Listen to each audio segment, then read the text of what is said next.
look in the mirror, man, you're so dirty. Yeah, you look so dirty. You were never worthy. Lately, it's you. Welcome to the Jeremy Hill Show. If you're easily triggered, leave now because this is not the show for you. In today's reaction video, man, I want to bring to you, for your consideration, a bunch of modern women, black women in particular, who want to confess that they are addicted to playing with their Yahoo. Yeah, they like to diddle that thing. So I'm gonna let some women tell you about their addiction to it and also to the addiction of watching adult films. This is for educational purposes. This video is designed for that stuff, right? All right, let me go ahead and start the play is, man. All right, like I say, let's get it. I used to be addicted to playing with myself. One time I twiddled my Skittle. Ooh, one more time.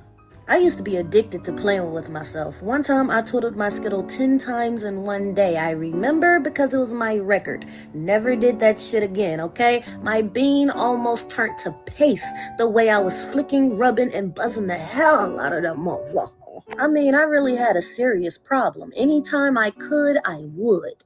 One time, my grandma almost actually caught me, and I had to shove the shoulder massager I was using into my pants and hide behind the deep freezer because my dumb ass thought it would be a good idea to go ahead and do it right there in the kitchen.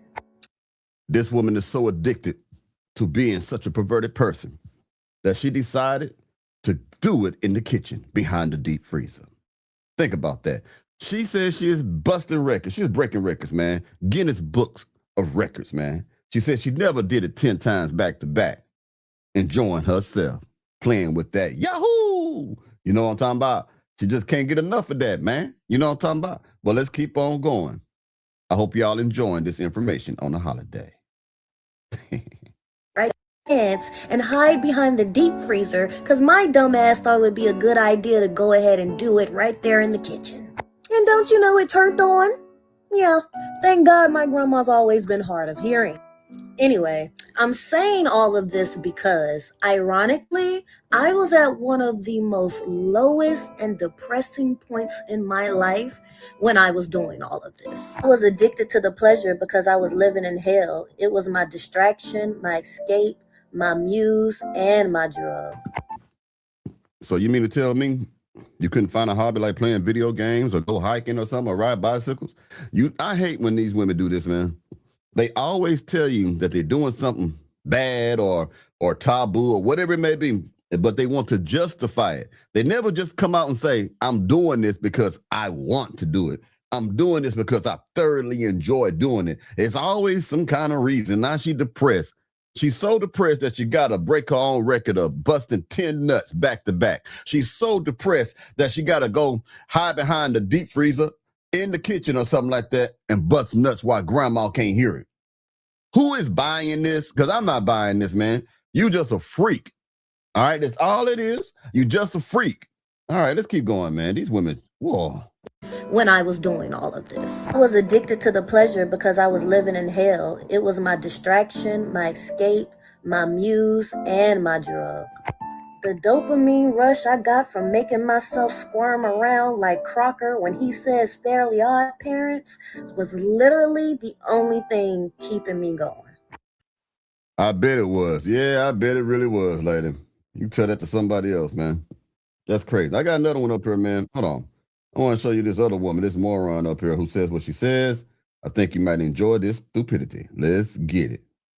It's a picture circulating of me with some nut on my face. He let somebody use his phone to play the music. You know how much you want to be the DJ or whatever. They go through watching our freaky videos, freaky pictures, freaky moments. They send it to themselves. I get into it with them. Boom, they drop the picture. It's a picture circulating of me with some nut on my face. Boy, these women silly, boy. You taking all these pictures of people busting, face blasting you, and then you letting someone take the phone and use it for something else, and you wonder why they was able to look through. Man, y'all stupid, man. That's stupid as hell, man. Now, I'm going to show you another woman. She struggles with men wearing gray sweatpants. What does that mean? Let's see. Anytime I felt lonely, I convinced myself it was time to self-indulge. Anytime I had a fantasy pop up in my head, I convinced myself it was time to self-indulge. I didn't realize that the content I was consuming on a day-to-day basis was fueling my lust within, right? The content where I see men with gray sweatpants outside and on social media. The content where I see men with their shirts off outside and on social media. Where I'm seeing boobs and booty this and all of that over here. When I'm seeing actual scenes, even in the movie theaters, of people indulging in fornication, I did not know that this was fueling the lust inside. Now, check it out, man. That just lets you know that women are just as lustful as some men, that women consume, adult content and can't get enough for playing with themselves, but they'll have you thinking that they don't do stuff like that, right? Mm-hmm. I'm going to show you another woman who says it got so bad for her, she couldn't just look at people anymore. She had to start looking at animals do it. Mm-hmm. Because it turned her on and made her cooter wet. Mm-hmm. She played with a cooter and a pooter. Let's go ahead and get going. I had a corn addiction, and that addiction soon turned into me watching a certain category to another category. That category got old, so I went to another category. That category was okay, go to another category, and it just kept getting deeper and darker and more twisted and wicked as I kept switching to all of these different categories. And sooner or later, I wasn't even watching humans interact anymore. What do you think about that, Jack? There's some freaky women out here watching bestiality, watching little lambs and goats do it, and people do it with horses. See, this the side of most women that y'all don't get to hear too much because people scared to talk about it. I ain't scared to talk about it. You know what I'm talking about? So let me show you another thing, man. With this, here it is. I'm gonna show you this right here. I'm gonna show you this scheme that I put on your screen, man. This used to be a church girl. That's what she says. And then all of a sudden she became a sex coach because she loved it so much. I used to be a church girl who took a purity pledge, who promised to save herself until marriage. And now I am a sex coach and studying to become a sex therapist. And I want to talk to you about how I got here. So I was brought up in a really typical Black conservative Christian family.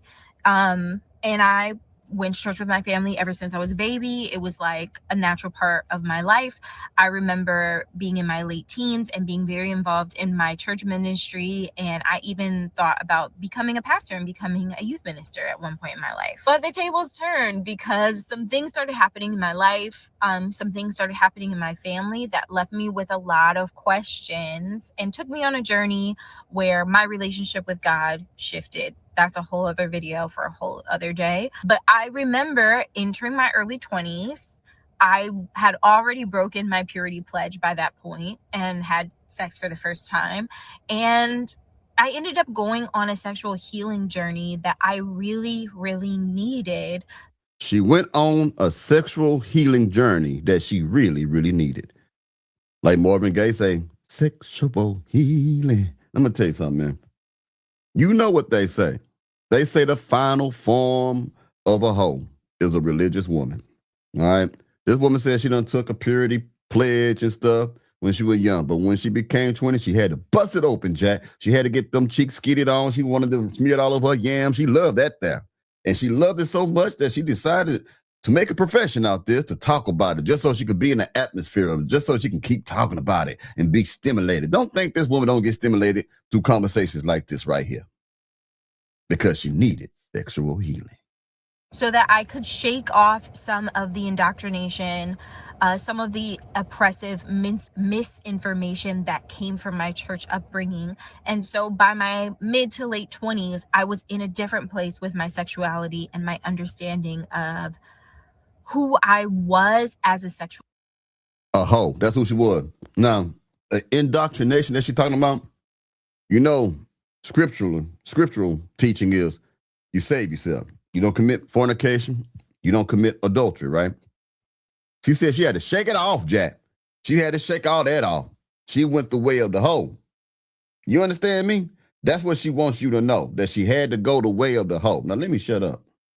creature. As a sex coach, I talk to a lot of women who have religious trauma, who grew up in the church and have a lot of shame around sex and sexuality, who, you know, are not able to shake off these feelings of I'm supposed to wait until I'm married. And I also work with a lot of women who are married and still experience sexual shame, because when we tell people that this thing is bad and you need to avoid it, you can't just flip the switch on it the next day and suddenly be able to open yourself to another person sexually. If you're a church girl, if you're an ex-church girl, and you're trying to figure out how to navigate your sexuality and your faith, this page may be a safe space for you. And I just want to say that God designed you exactly as you are on purpose. He did not design you to be a hoe. All right. All these other women, the ones that she said she talked to that are married, are women who are not sexually satisfied, or they want to step out in those streets, man. Don't let these women fool you, man. They don't fool me, Jack. I'm telling you that right now. Now, before I go, I got to play this broad again, because that was just hilarious what she said, man. How much she broke. She broke her own record of playing with a Yahoo! I used to be addicted to playing with myself. One time I twiddled my skittle 10 times in one day. I remember because it was my record. Never did that shit again, okay? My bean almost turned to paste the way I was flicking, rubbing, and buzzing the hell out of that motherfucker. I mean, I really had a serious problem. Anytime I could, I would.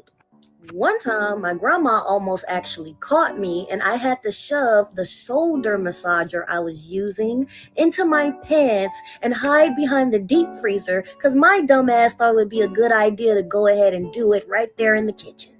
And don't you know it turned on? Yeah, thank God my grandma's always been hard of hearing.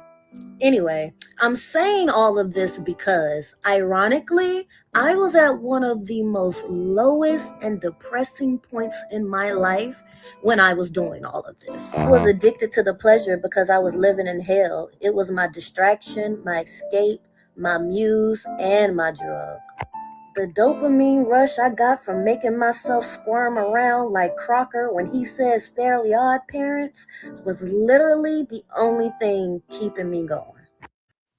Man, look here. I don't know where she getting this shit from. She makes you think every time someone masturbates, it's because they're depressed. I can speak from personal experience. Every time I ever did it, I wasn't depressed. You know what I'm talking about? Well, this is going to be the only video that y'all get today. I'll be back on Monday with new content, man. I hope this made your holiday season, this video here. Well, anyway, I'll talk to y'all soon. Y'all take it easy now, you hear?